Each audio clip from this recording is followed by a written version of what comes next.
Muito bem, amigo torcedor, estamos de volta com o Boletim de Esportes pela Terceira Via TV, conforme anunciamos. Fernando Antônio vai comentar daqui a pouco o que se pode esperar de Americano, Goitacás, São João da Barra.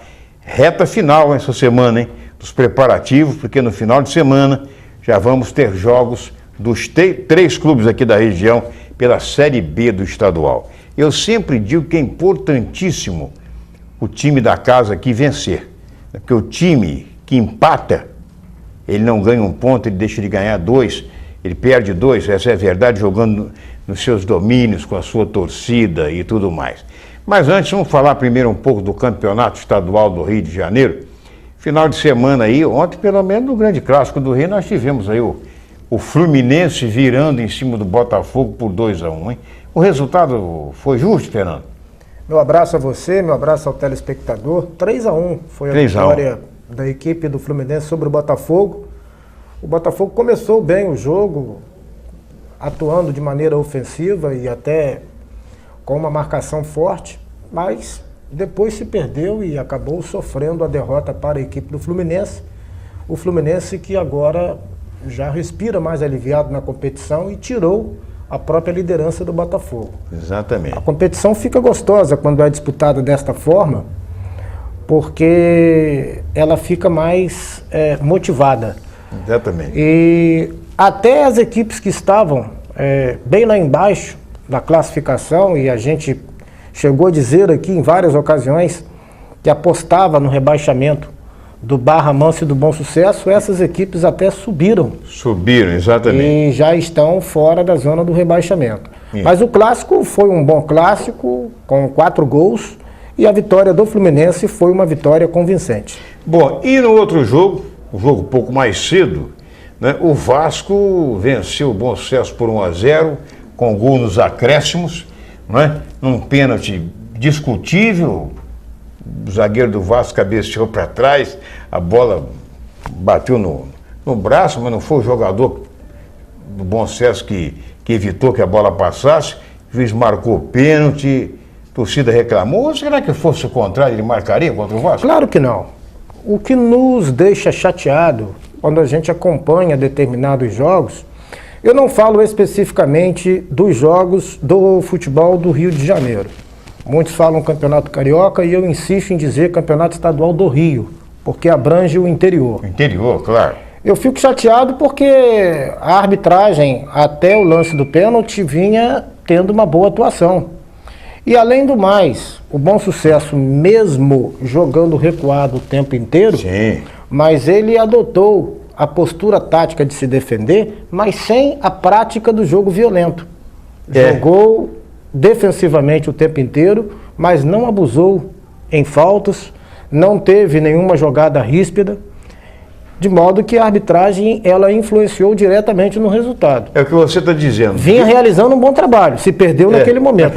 Existem duas razões. Primeiro, o jogador do Bom Sucesso estava com o braço colado sobre o corpo. Ali há uma prova de que não houve a intenção dele de interceptar o exatamente. E quando a bola bateu na mão dele, ela não teve a sua trajetória desviada.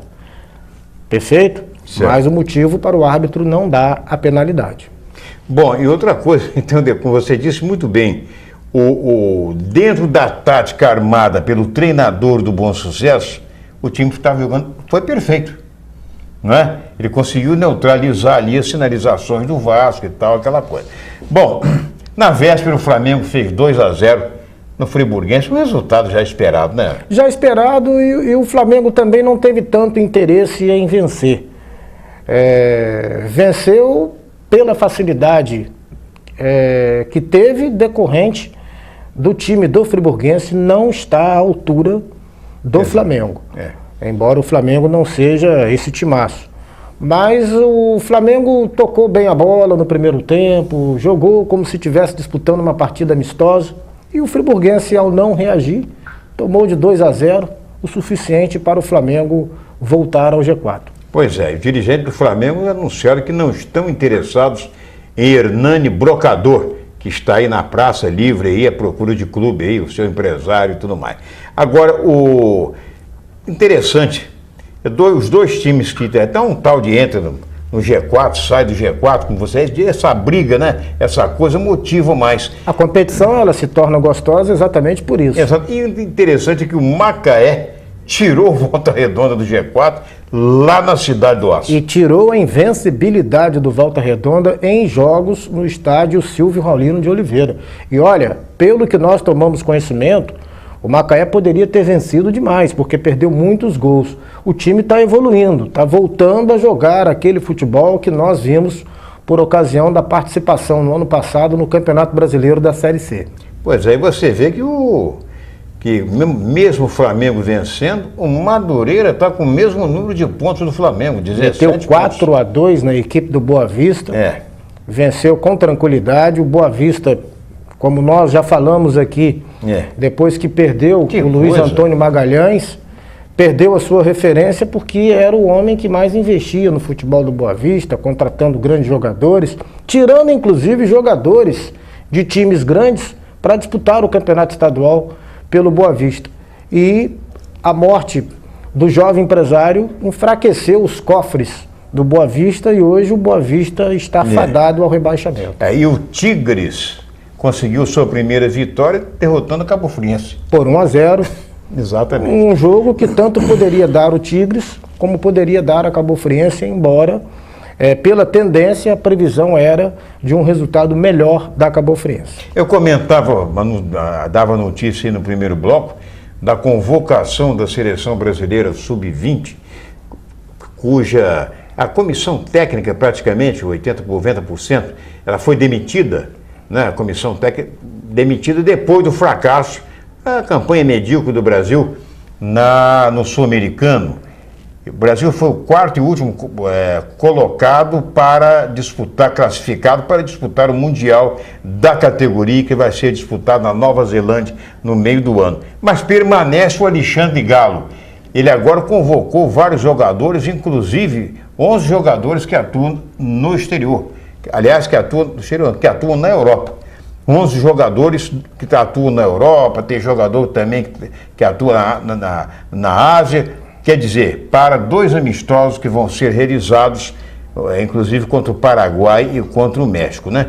Dizem que é a última chance de Alexandre Galo no comando do Sub-20. Eu não consigo entender o seguinte: monta-se uma comissão formada por quase 10 pessoas. Isso. Perfeito?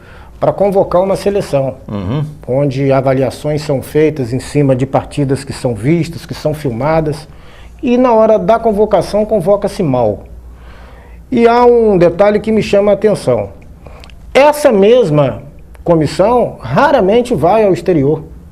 Eu gostaria até de saber, com base de que informação, esses jogadores que estão na Europa são convocados.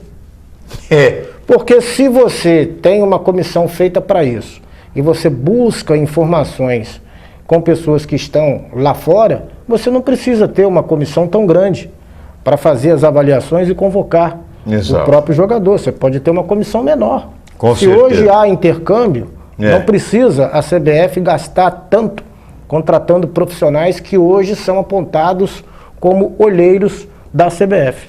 Bom, daqui a pouco, no terceiro e último bloco, Fernando vai dizer para a gente como é que ele está vendo, né, esses preparativos das equipes de campos que vão disputar a Série B já a partir do próximo final de semana.